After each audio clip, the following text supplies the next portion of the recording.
السلام عليكم، وياكم كادر مركز المهندس. اليوم عندنا هاي جيب جراند شيروكي ليمتد دبليو ار الشكل الجديد. السيارة متعرضة إلى حادث أمامي إذا تلاحظوها أمامكم.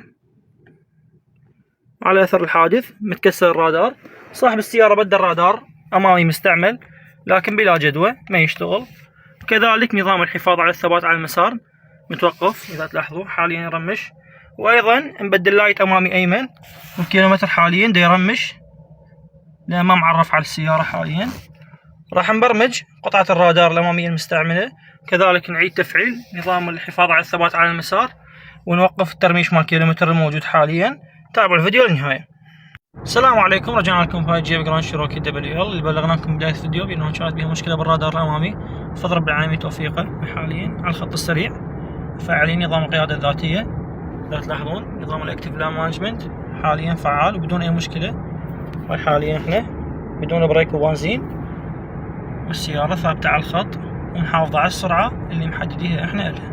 كذلك الكيلومتر كان يرمش بداية الفيديو بسبب استبدال لايت ما مطابق مواصفات السيارة. فضل رب العالمين توفيقه تبرمج. حاليا داشبورد امامكم كل الامور طبيعية. تحياتي.